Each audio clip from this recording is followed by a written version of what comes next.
bandiraɓe amtuɓe yebde ayawa habdirde Pindi TV caggal yettude geno gonɗo jondo en juule rasul sallallahu alaihi wasallam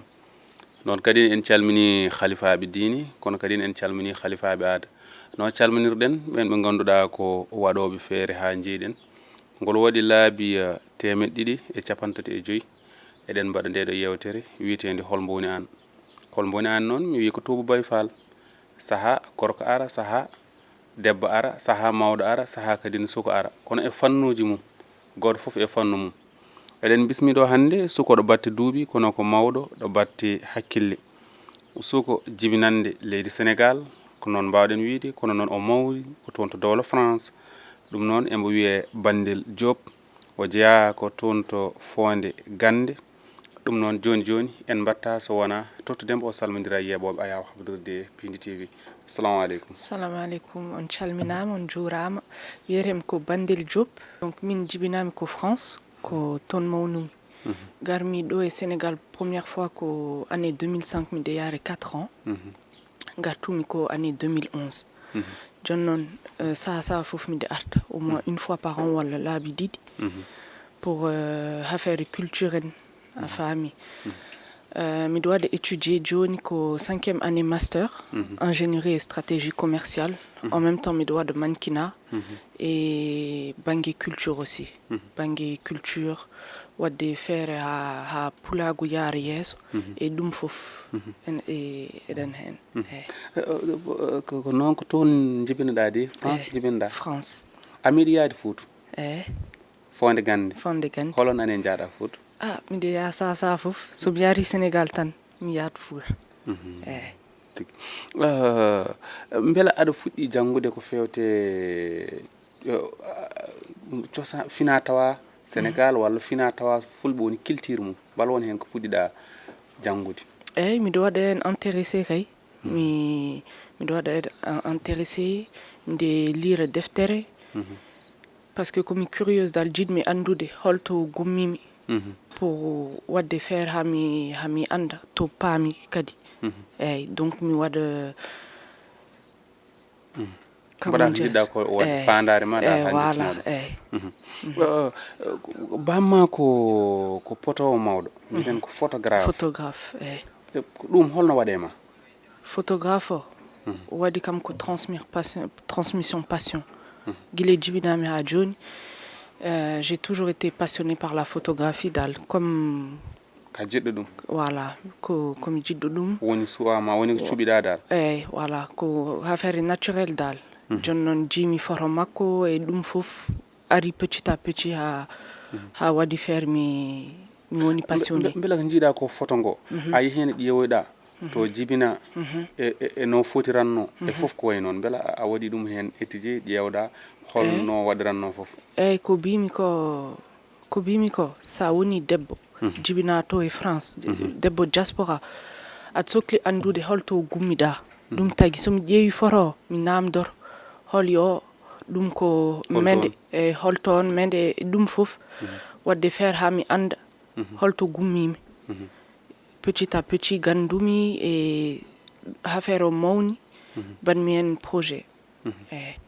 hande holɗo projet o yarata projet o wiyete ko lawol projet o ko projet mémoire et transmission pular lawol firti chemin eyyi par ce que lawol wona goto dal lawol am e lawol babam e lawol enen fof jiiɗa ɗum tagui bimi lawol joni noon lawol ko devoir de transmission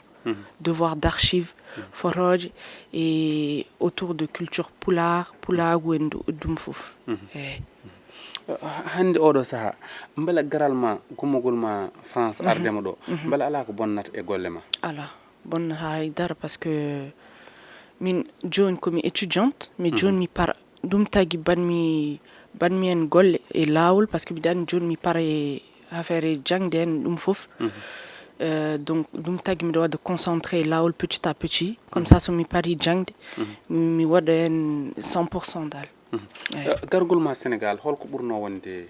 objectif gargol ma hande hande pour wadde feere ha mi daña chance pour wadde exposition e biennale Dakar novembre 2026 inchallah. mais c'est une première fois mbaɗɗa participer e biennale de Dakar walla? mi meeɗi wadde commissaire d'exposition biennale Dakar 2024 e guila den ha joni mi jogui intérêt biennale ɗum tagui bimi oɗo année miɗo yiɗi wadde exposé projet lawol pour wadde feere ha mi holla yimɓe fof pulagu e photographie four kadi fotonogo toon ko wona ko ɗum beela aɗa jokkodiri ko wayno musée des civilisations noires ɗo gande men moftaɗo woni ɗo Sénégal beela aɗa jokkodiri e makko? ala so ɗum yawti eɗen beela wonde debbo waɗa ɗum est ce que no weeɓi? weeɓani weeɓani par ce que ala facilité dal ala facilité il faut mbaɗa effort beaucoup plus sa woni gorko eyyi ɗum tagui weeɓani mais beela aɗa jogui waɗoɓe accompagnement banggue sawdiɓema ina ballodira e ma e ko gonɗa koye dow mum? eyyi mi jogui seeɗa mi jogui Mohamed Dim omo wallami mi jogui babam e famille am foof e badi kam soutenir dal eyyi aɗa jogui yewtere ina wiye lawol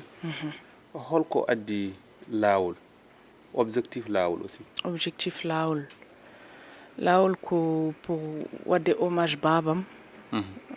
et pour wadde feere ha jeunesse diaspora anda kadi importance culture importance holto no wiyete ni hol wonɓe fuutankoɓe eyyi culture mabɓe dal fina tawa mabɓe eyyi voilà lawol yewtere nde watta ko leydi France walla aɗa yiɗi ɗum egginde France gattira ɗum e Sénégal? inchallah ko ɗum jinmi kay ɗum woni objectif o hande kadi ne ka banggue gurdam ma carrière mannequinat wonde mannequinat to France beela ina weeɓi? ne weeɓi e weeɓani kadi par ce que min komi mannequin mais wona mannequin à plein temps so miɗe yiɗi tan wadde mannequin mi waɗat somi yiida mi woppa eyyi ko sasa foof somi ala école walla somi liggaki mi yaha mi waɗa mannequinat ɗum tagui bimi ne weeɓi par ce que komin waɗat choisir minde jinmi wadde mannequin eyyi holno neɗɗo suɓorte wonde mannequinat ko taille ko jondam woni bote o walla ko holɗum neɗɗo suɓirte hen? ko foof an chance ma dal walla ko culture générale walla ko woni gandal kuftidingal? ko affaire physique tan affaire physique et puis ça dépend min ko walli kam toon ko ɗum ɗo am couleur am o eyyi ko ɗum tagui eyyi voilà ko ɗum tagui mi jogui chance e mannequinat eyyi bon ina waɗi beela neɗɗo o ko janggat tan jeeya hen walla hayso neɗɗo janggani ne wawi wonde mannequin? eyyi sa janggani aɗa wawi wonde mannequin par ce que wona culture ko bandu tan bandu e ko batta dégagé dal eyyi wiyama so neɗɗo woni mannequinat nattat wonde libre nattat jeyde hoore mum beela no woodi? kan handi ka commandateɗo a yahat ga artu ga adda ɗum yani ɗum est ce que ne woodi kay sa woni e agence sa waɗi contrat e agence a wonta libre eyyi ko ɗum tagui min banmi choix komi indépendante so miɗo yiiɗi liggade miɗo wawi jabde miɗo wawi salade kadi eyyi min kam e hooram komi libre hande hol saaha won konguɗi bonɗi eɓe mbiya koɓe bonɓe ɓe gondat koye worɓe ɓe ndeeƴani bon holno guurɗa ɗin konguɗi? ala min ɗum foof ça me touche pas dal parce que comme mbimi ko min waɗat géré affaire o so miɗo yiiɗi mi yaha somi yiiɗa mi woppa mais mi jogui condition kadi par ce que enen halpular en eɗen jogui pudeur a faami eɗen jogui pudeur donc so waɗi dépassé pudeur am mi jaɓata eyyi hande toon won gurdam no wuura toon sukaaɓe ko wonɓe jimani koye mumen ene jogii liberté total ko leydi ndi windiri noon ɗum ni holno guurdir ɗum toon sa ari ga e Sénégal ko gurdam goɗɗam toon holno guurdirɗon ɗum toon ala probléme mais probléme o ko sa ari ga ne waɗi différence culture ne waɗi différence mentalité kadi ko ɗum woni le plus compliqué parce que ne waɗi grosse différence toon aɗa wawi yaltude aɗa wawi yaade to jiɗɗa fof mais ɗo ne waɗi ko bimi ko affaire pudeur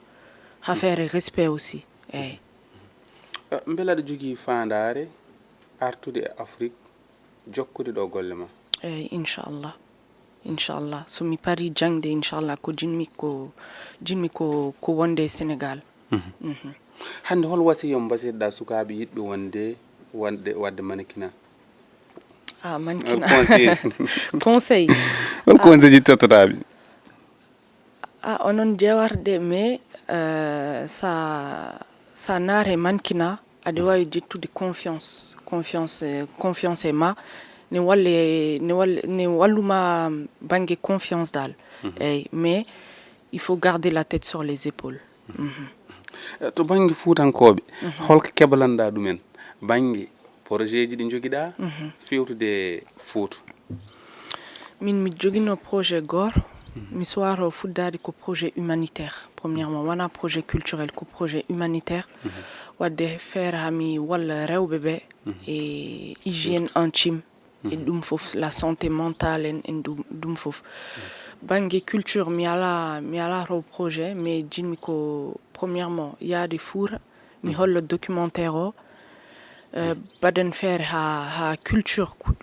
pelo yaara yeeso ɗum woni objectif am beele wonɓe jokkodirɗa to banggue fina tawa fulɓe woni culture pular to banggue yeeru won wonɓe ɗo waɓeno Hamme Amadou Ly en Abou Samba Diop en docteur Fari Sillat Ka professeur Fari Sillat Ka en donc waɓeno Mamadou Alassane Ba en waɓeno Dono Sampat en mbal won hen ɓe jokkodirɗa ala mi sowa hande eɗen mbawi wiide holko serndi Afrique e Europe hol banggue différent mum to banggue fof to banggue culture to banggue fof fof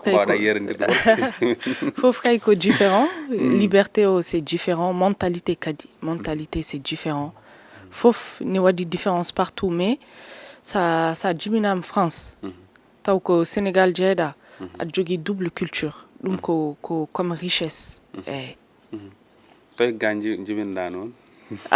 ɗum kam mi anda mi jibinaki ga mannequinaji ɓe kewani en kewani yiide eɓe ndesa kewɗen yiideɓe ko bon gurdam belɗam wonde ɗe ngabbude avion ngaji ne jippo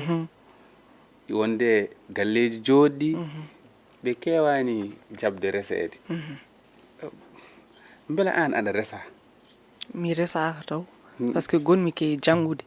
mais mi wana e ɗo affaire aji dal ɗeɗo affaire jinmi ko resede kay mais voilà mais ɓe jaɓata resede ko tagui namdal holko tagui ɓe jaɓata resede ɗum kam mi anda mais miɗe sikki ko banggue est ce que wona belvi gurdam belnabɗon ɓe joguiɗam liberté o exactement parce que c'est ne namdi flexibilité dal aɗa yaha to aɗa arta ga peut être ko ɗum tagui a yiɗa tamede quoi voilà c'est ça hande en jawtat seeɗa banggue leñol ngol holɓe jeebɗa e leñol ngol to banggue holɓe ɓurɗa hen yebde Baba Mal ala goɗɗam gonduɗa nalanke goɗɗo e pular ala wonko mbawɗa min addande hayso jimol Ba Mal hayso tawi ko seeɗa hol gon ganduɗa mo jiɗɗa fof min gandi aɗa heeɗo Ba Mal tawi ko Ba Mal mbiɗa jiɗɗa mi yima sa welama mi wawa yimde mais Ba Mal kanko waɗat mettre en avant ko culture pelo e affaire cubbalagu min komi cubballo ɗum tagui ne welimi heɗade Ba Mal e parole en et puis pular makko ko pular profond eyyi ɗum tagui. est ce que aɗa andi awa? eyyi. holko woni awa? awduli. awdi awde eyyi awdi ko ni de. non pagaye walla c'est pas ni awde même yiilade aɗa andi pêche tubake mbiyata holno mbiya ɗum eyyi pêché. est ce que aɗa wawi ɗum? ala mi wawa. ala joni en gardi hen ha ɗo yewtere nde ne weeli kono noon ɗeɗo namne ɗe mbawata arde ɗe mbawata was arde Dakar walla Fouta hol hen ɗo ɓurɗa wawde o yidde wonde? Fouta. Fouta ɗum nanma Fouta banggue plat préféré ko ñamata walla ko jarata aɗa andi lacciri haako? holno lacciri haako way? lacciri haako lacciri haako wona ɗum ɗo haako e farine 2000 walla haako e farine 2000 non wona ɗum eyyi aɗa defa ɗum est ce que aɗa defa an? mi defara bangal plat sénégalais voilà ko plat français tan. maara e liɗɗi? miɗo wawi maaro liɗɗi holno defirte? mais mi defara maaro liɗɗi. ñiiri buna? ala ɗum ñamata bunani. holko woni plat ma préféré? plat am préféré peut être maaro poulet. maaro guertoɗe? eyyi maaro guertoɗe. bon en gardi hen ha ɗo yewtere nde ne weeli kono noon wonno kanko o ɓuuri nande omo tinnini to banggue pulaar o emo tinni vraiment no feewi so tawi won ken kaalani ko jiɗɗa haalde bisimilla ma kaala en gardi hen ha ɗo. eyyi miɗo wawi haalde bon pulaar am laabaani so miɗo wawi wadde mélanger ɗum e français mais allez-y pour wiide à la jeunesse diaspora c'est très important de se renseigner sur sa culture pour savoir où on vient, pour savoir où on va et pour savoir qui on est aussi. Pour pouvoir se construire, il faut se renseigner pour pouvoir revenir aussi ici chez nous et mettre en avant notre culture. Objectif ko attaquement ko ɗo arde en français. Objectif ko adduma ko e Sénégal garta hen taw koye français ma dañ ɓe ganduɗa tawde ten ɓurta wonde en less ala problème donc objectif am c'est pour le projet Laoul. Laoul c'est un projet culturel qui met en avant la culture peul, la transmission et la mémoire. Donc aujourd'hui si je suis là c'est pour faire en sorte de trouver une solution pour soumettre ma candidature à la biennale, faire des expositions sur Dakar et par la suite faire des projets culturels à travers tout le Fouta. À continuer, c'est une première fois que tu as participé à la Biennale de Dakar ou bien ce n'est pas une première fois? J'ai déjà participé à la Biennale de Dakar en tant que commissaire d'exposition, mais maintenant j'ai envie de participer à la prochaine Biennale en tant que directrice artistique et porteuse du projet, donc faire ma propre exposition. Relation à relation et musée de civilisation noire Sénégal? Non, j'ai pas encore de relation. Bama ko photographe wonno? Oui. Actuellement a ari a ƴetti e koyɗe mum yidde wadde ko waɗanno ko fof. Exactement, c'est une passion qui m'a transmis depuis toute petite. Donc ça s'est fait naturellement. J'ai toujours aimé les appareils photo, j'ai toujours été curieuse par rapport à ça. Donc c'est une passion familiale. La passion elle a été transmise à mon frère, à moi-même, à toute la famille. Entre Fouta et Dakar,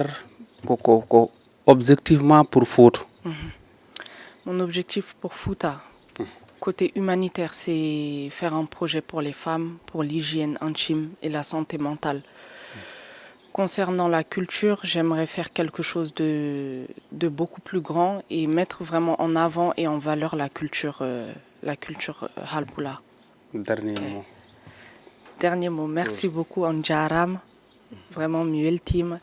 Et j'espère qu'on aura l'occasion de faire encore plein d'autres émissions, Inch'Allah. Merci beaucoup. Merci. Vraiment en dañi belam mon feewi yewtere nde saha fof suɓoto neɗɗo mo ganduɗa tawa ko jeeyaɗa e leñol ngol kadi emo tinni no feewi ko jibinande o jeeya ko asli makko ko fonde gande kono noon o jibina ko leydi France en jetti o mo ganduɗa ko Mohamed Njim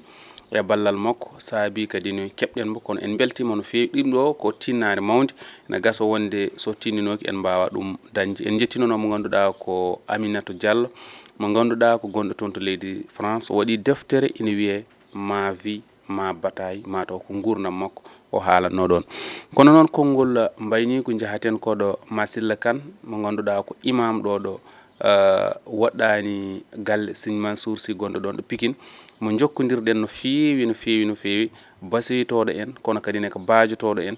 baɗowo bat wolof kono noon saha eko batten ko kadi ne kañum embo accu hen hakkille hayso tawi woni o nanta ngol ɗo konngol noon ko eɓe gandirimo noon wilan no kanko addi en ɗum o wi wiide neɗɗo o ɗo tolniɗo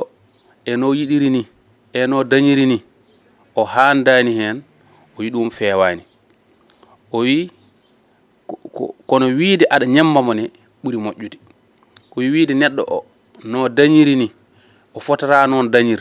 ko an handi hen kanko o handani hen o wi ɗum moƴƴani o wi so tawi noon ko ñembudemo nde ina moƴƴi kono noon wiide o handani hen nde ɗum moƴƴani ɗum noon ko Masilla Kane imam waɗɗani ɗon ɗo galle Serigne Mansour ɗo en jarnimo no feewi ko wona ko ɗum kadi en jetti Alhaji Oumar Samba Toubak to caggal to ko Djiby Dieng e Fa Ndiaye wonno koɗo men ko Bandel Diop gummoriɗen toon to leydi France ha saaha goɗɗo e tonggode 235 jokkon e yebde télé mon Allah jarama on jarama